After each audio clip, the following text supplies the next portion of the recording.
পুডুমান্দু গ্রাম, যেখানে রয়েছে ১৫০ বছরের পুরনো এক স্কুল সহ বিশাল জঙ্গল এলাকা। কিন্তু বিগত ৮-১০ বছরে এক অজানা কারণে পুরো গ্রামটাই ফাঁকা। আর সেখানেই মিনিস্টারের কাজের অর্ডারে আসলো কয়েকজন ইঞ্জিনিয়ার, আর সাথে তাদের পরিবার। তবে এখানে তাদের সাথে যা ঘটলো এবং যে রহস্য উদ্ঘাটন হলো তা বলার মতো নয়। তো বলছিলাম ২০২১-এর একটা ইউনিক তামিল হরর মুভি ভূমিকার কথা। নাগাপাত্তিনাম, শুক্রবার রাত ৯:৩০। একটা লোক কাজ থেকে ফোনে অন্তঃসত্ত্বা স্ত্রীর সাথে গল্প করতে করতে ফিরছে। শুনশান ফাঁকা রাস্তা, শুধু কয়েকটা লরি হুশ করে বেরিয়ে যাচ্ছে। আর তখনই গাড়ি অ্যাক্সিডেন্টে লোকটার মৃত্যু হয়। ঘটনা ফিরে যায় পুডুমান্দু, নীলগিরিশ জেলায় শনিবারের সকালে। সংযুক্তা ওরফে স্যাম পেশায় কাউন্সেলিং সাইকোলজিস্ট। ওদের ছেলে সিদ্ধু ৪ বছরের হওয়া সত্ত্বেও এখনো কথা বলতে শেখেনি, তাই ওর কাউন্সেলিং চলছে। ওর স্বামীর নাম গৌতম। এর সাথে আমাদের আর্কিটেক্ট গায়ত্রী ও অদিতির সাথে পরিচয় করানো হয়। গায়ত্রী সম্পর্কে গৌতমের বান্ধবী এবং অদিতি হলো গৌতমের বোন। এরা সবাই গৌতমের ওয়ার্কিং সাইটে ঘুরতে যাচ্ছে। এছাড়াও গায়ত্রীকে গৌতম সাইটের কাজের দায়িত্ব দিয়েছে। যাত্রাপথে মিনিস্টারের ফোন আসলে জানায় মিনিস্টার ফরেস্টের যে জায়গাটা কিনেছে সেখানে ইকো ফ্রেন্ডলি ভিলা বানাতে চায়, আর এই প্রজেক্টের দায়িত্ব গৌতমকেই দেওয়া হয়েছে। জঙ্গলের ভিতরে এদিকটায় কারোর যাওয়া আসা নেই, এমনকি ওদের যেখানে থাকতে দিয়েছে সেখানে বিগত ১০ বছরে কেউ আসেনি, যার কারণে ইলেকট্রিক না থাকাটাই স্বাভাবিক। তবে ফরেস্টের এই প্রজেক্টের জন্য গায়ত্রী গৌতমের সাথে একমত নয়, কারণ এই বিশাল জঙ্গল কেটে ভিলা তৈরির আইডিয়া একদমই ঠিক নয়। জায়গাটা মেন শহরের থেকে বিচ্ছিন্ন হওয়ার কারণে এর সৌন্দর্য দেখার মতো। একটা পার্টিকুলার জায়গায় আসার পর কেয়ারটেকার ধর্মান ওদের বাকি পথ নিয়ে যায়। সন্ধে নামার আগে ধর্মান জেনারেটর স্টার্ট করে লাইটের ব্যবস্থা করে, তবে সেটা কতক্ষণ চলবে সবটাই ভাগ্যের উপর। সন্ধ্যায় গায়ত্রী ওর বন্ধু কৃষ্ণর সাথে চ্যাট করার সময় অদিতি বলে কৃষ্ণ ছবি সেন্ড করতে, কারণ কৃষ্ণ ওর ছোটবেলার ক্রাশ। কৃষ্ণর বিয়ে হয়ে গেছে শুনেও আদিতির কিউরিওসিটি কমে না, তবে গায়ত্রী বলে বরং আমরা আগে নিজেদের ছবি পাঠিয়ে তারপর না হয় ওরটা চাই। সেই মতো সেন্ড করে কৃষ্ণ ছবি চাইলে রিপ্লাই আসে, ভালো করে দেখ, যে ছবিটা তোরা সেন্ড করলি ওটাতেই আমি আছি, আর যখন তোরা সিরিয়াস থাকবি তখনই আমায় দেখতে পাবি। এটা শুনে দুজন ভয়ে ছবিটা চেক করলে পিছনে কারো ছায়া লক্ষ্য করে। অদিতি এমনিতেই একটু ভীতু, তাই ভয়ে ফোন ছুঁড়ে ফেলে দিলে স্যাম এসে বলে এটা ওই পিছনের বড় ফুলদানিটার ছায়া, তোরা কি যে ভয় পাস। তখনই কৃষ্ণর মেসেজ আসে, কি হলো, স্যাম আবার কি বলছে। এটা দেখে দুজন চমকে যায়, কারণ স্যামের উপরে আসার কথাও জানলো কি করে। রাতের দিকে গৌতম ভারাক্রান্ত মনে বাড়ি ফিরে জানায় কাল রাতে গাড়ি অ্যাক্সিডেন্টে মারা গেছে। অর্থাৎ মুভি শুরুতে যার অ্যাক্সিডেন্ট হয় সেই এদের বন্ধু কৃষ্ণ। কথাটা শুনতে গায়ত্রী অবাক হয়ে বলে এটা কি করে সম্ভব, কারণ এই কিছুক্ষণ আগে কৃষ্ণ আমায় মেসেজ করেছিল। স্যাম পসিবল কারণ দেখিয়ে বলে হয়তো ঘটনাস্থলে কেউ কৃষ্ণর ফোন চুরি করে তোদের এই মেসেজ করেছে।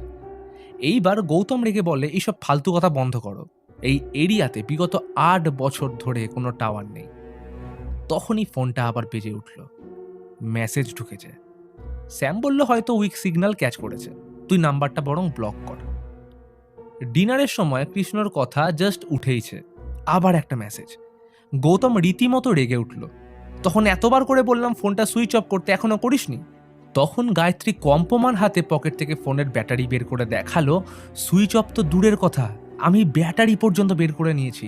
তাহলে কারোর কাছে এর কোনো উত্তর নেই। গৌতম উপরের ঘরে এসে দেখল টেবিলে পড়ে থাকা ফোনের লাইটটা জ্বলছে, আর তখনই গোটা বাড়ির কারেন্ট চলে যায়। গৌতম এমার্জেন্সি লাইট নিয়ে নিচে আসলে ঝগড়া লাগে, কারণ অদিতি গায়ত্রী কেউ আর বাড়িতে থাকতে চায় না। বিজ্ঞান বিশ্বাসী স্যামের কাছেও এর কোনো এক্সপ্লেনেশন নেই, তাই গৌতমকে সাইডে এনে কনভিন্স করে আজ রাতেই সবাই বেরিয়ে পড়ল। কিন্তু যাওয়ার সময় হ্যাঁচকা টান দিয়ে গাড়ি থেমে যায়। শত চেষ্টাতেও কিচ্ছু করা গেল না। এর মধ্যে উপরের ঘরে ক্রমাগত মেসেজ টোন বেজেই চলেছে। অতএব 15 কিলোমিটার অন্ধকার জঙ্গলে এইভাবে যাওয়ার থেকে বাড়িতে রাত কাটানোর তারা সিদ্ধান্ত নেয়। স্যাম সবাইকে সাহস যোগায় এবং গৌতম উপর থেকে ফোনটা আনলে দেখে কৃষ্ণ একই মেসেজ বারবার করে গেছে, আর সেটা হলো মাউন্ট রোজিয়ার্ড স্কুল মিস্ট্রি। গায়ত্রী বলে, আমার যতদূর মনে পড়ছে এই ব্যাপারে 8-10 বছর আগে ম্যাগাজিনে কয়েকটা আর্টিকেল পড়েছিলাম, কিন্তু ভালোভাবে তেমন কিছু মনে নেই। তখনই গৌতম রিভিল করে এই মুহূর্তে ওরা মাউন্ট রোজিয়ার্ড স্কুলেই দাঁড়িয়ে। তবে প্রশ্ন হলো এখানে কোন রহস্যের কথা সে বলতে চাইছে। ফলে রহস্য ভেদ করতে গৌতম স্কুল লাইব্রেরিতে অনেক খোঁজাখুঁজির পর কয়েকটা ম্যাগাজিন নিয়ে আসে, কিন্তু এর মধ্যে অদিতি রেগে বাড়ি ছেড়ে জঙ্গলে বেরিয়ে পড়লে জঙ্গলি হায়না ওর উপর অ্যাটাক করে, আর সেই সময় ধর্মান এসে কোনো রকমে তাকে বাঁচিয়ে নিলেও গৌতম সহ দুজনেই আহত হয়। কোনো রকমে ঘরে আসলে স্যাম দুজনকে র্যাবিসের ইঞ্জেকশন দিয়ে বেসিক ট্রিটমেন্ট প্রোভাইড করে। কিন্তু গায়ত্রী খুব চিন্তিত, কারণ ম্যাগাজিনে লেখা আছে মাউন্ট রোজিয়ার্ড স্কুল রহস্যে একটা 15 বছর বয়সী মেয়ে ভূমিকার মৃত্যু হয়েছিল, কিন্তু ম্যাগাজিনের যে পেজগুলোতে মৃত্যুর ইন ডিটেলস খবরটা লেখা ছিল সেই পেজগুলোই মিসিং। এর মধ্যে গৌতমের মনে পড়ে কৃষ্ণ ওদের বলেছিল সবাই সিরিয়াস হলে তখনই একমাত্র ওকে দেখা যাবে। তখনই গায়ত্রীর ফোনে সেলফিটা চেক করলে দেখে ওদের পাশে দাঁড়িয়ে একটা অল্প বয়সী মেয়ে, যেটা আর অন্য কেউ নয়, স্বয়ং ভূমিকা। অর্থাৎ এতক্ষণ ধরে কৃষ্ণ নয়, বরং এই মেয়েটার আত্মাই তাদের মেসেজ করছিল কৃষ্ণর নাম্বার দিয়ে।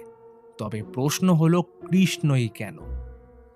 এর মধ্যে গৌতম ভূমিকার বয়স অনুযায়ী ক্লাস 9-10-এর রেজিস্টার খাতা চেক করে, কিন্তু কোনোটাতেই ভূমিকার নামের কেউ ছিল না। তবে স্যাম ফোনের মেসেজের প্যাটার্ন দেখে অনুধাবন করে যতবারই মাউন্ট রোজিয়ার্ড স্কুল মিস্ট্রি মেসেজটা এসছে ততবার এটাকে আলাদা আলাদাভাবে কম বেশি স্পেস দিয়ে টাইপ করা হয়েছে।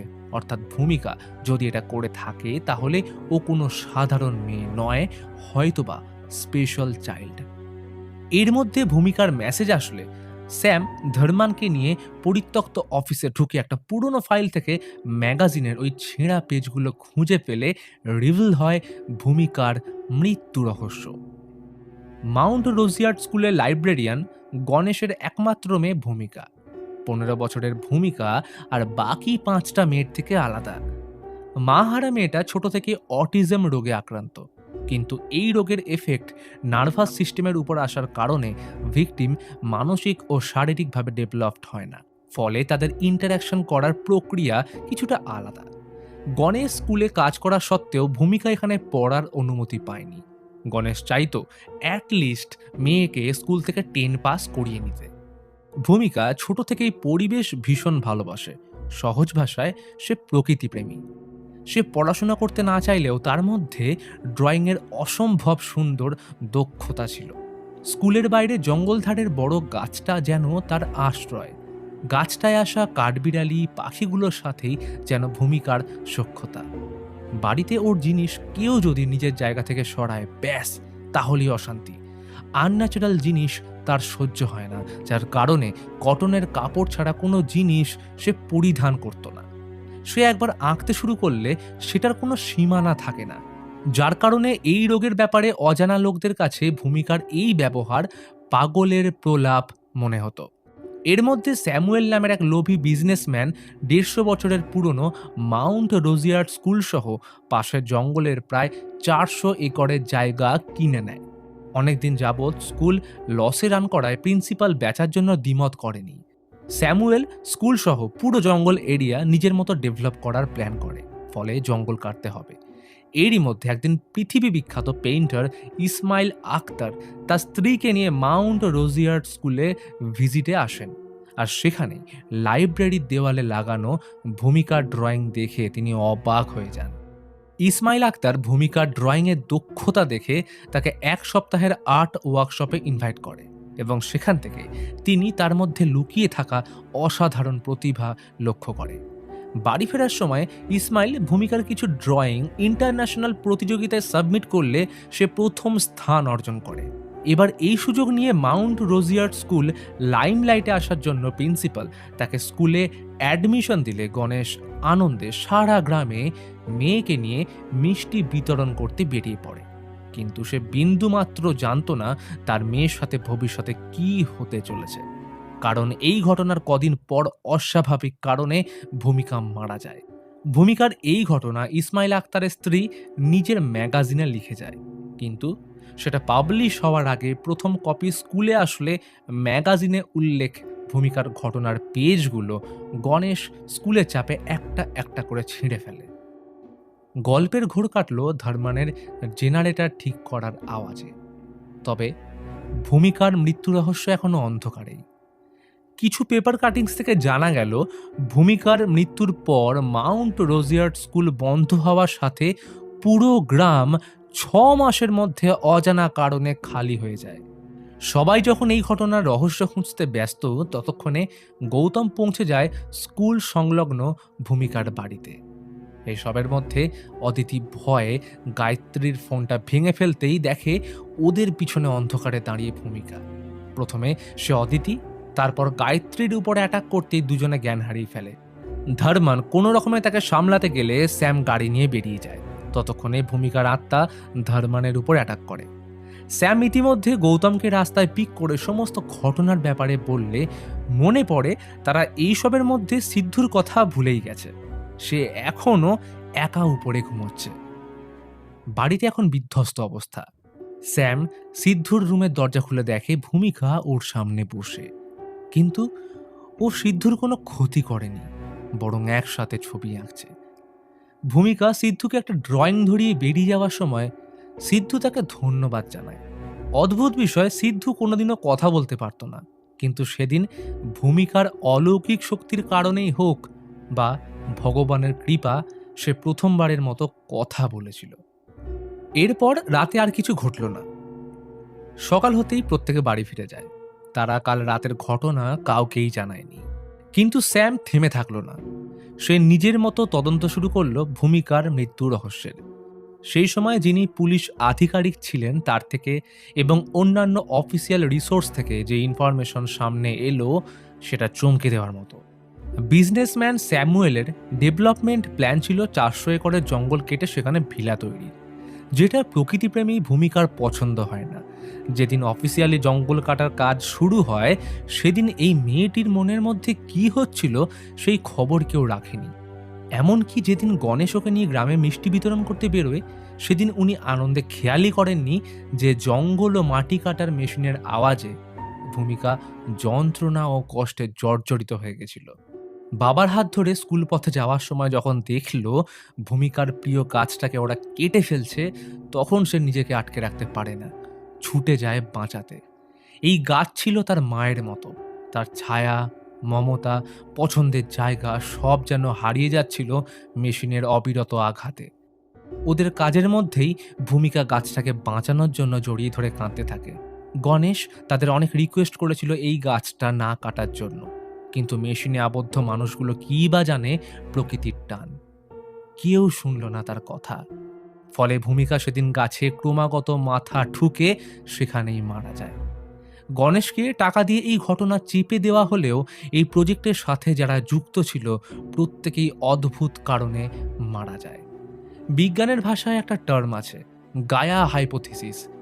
1950 সালে বিজ্ঞানের প্রযুক্তি ও ইন্ডাস্ট্রিয়াল রেভলিউশনের কারণে প্রথম গ্লোবাল ওয়ার্মিং লক্ষ্য করা যায়। তখন থেকেই পরিবেশবিদ ও অন্যান্য বিজ্ঞানীরা রিসার্চ করতে শুরু করলে প্রথমবার একজন ব্রিটিশ বিজ্ঞানী জেমস লাভলক একটা থিওরি প্রকাশ করেন, যার অনুযায়ী আমাদের পুরো পৃথিবী তথা পরিবেশ এক জীবন্ত জীবের মতো। আমাদের শরীরে যেমন লক্ষাধিক ব্যাকটেরিয়া, ভাইরাস এবং ফাঙ্গাস থাকে, তেমনি এই পরিবেশের জন্য মানুষরা সেই ব্যাকটেরিয়া। এবার এই ভাইরাস ও ব্যাকটেরিয়াজনিত কারণে শরীর খারাপ হলে আমাদের বডি রোগ নিরাময় করার জন্য নিজে থেকেই অ্যান্টিবডি তৈরি করে, আর না হলে আমরা ওষুধ খেয়ে রোগ নিরাময় করি। তেমনি পরিবেশের উপর আমাদের অত্যাচারের কারণে পরিবেশ নিজেকে চেঞ্জ করছে, যেটা শুধু এখন বলে নয়, আগেও হয়েছে। ফলে পৃথিবীর বুকে প্রতিটা সময়ান্তরাল জীবের বিনাশ হয়েছে। অর্থাৎ পরিবেশ নিজেকে বাঁচানোর পন্থা কোনো না কোনোভাবে বানিয়েই নেয়। আসলে মাউন্ট রোজিয়ার্ড স্কুল থেকে শুরু করে পুরো জঙ্গল এলাকার পরিবেশের সাথে বড় হয়ে ওঠা ভূমিকার এখন এইটাই জায়গা। তাই কনস্ট্রাকশনের কাজের সাথে যারাই যুক্ত ছিল ভূমিকা তাদের মেরেছে এবং বিগত ৮ বছর এই জায়গা আইসোলেট করে পরিবেশের ইকোলজিক্যাল ব্যালেন্স বজায় রেখেছে। এইবার পুরো রহস্য উদ্ঘাটনের সাথে রিভিল হয় কৃষ্ণর মৃত্যু রহস্য। আসলে গৌতম একা নয়, বরং কৃষ্ণ এবং স্যাম মিনিস্টারের এই প্রজেক্টের সাথে যুক্ত ছিল।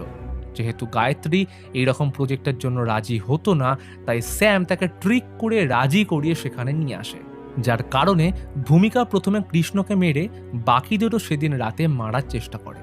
আসলে ভূমিকা কোনো সাধারণ মেয়ে নয়, সে ছিল মাদার আর্থের অংশ, যে মৃত্যুর পর পরিণত হয় গহীন অরণ্যের রক্ষাকর্তা, এক কথায় অরণ্যের দেবীতে।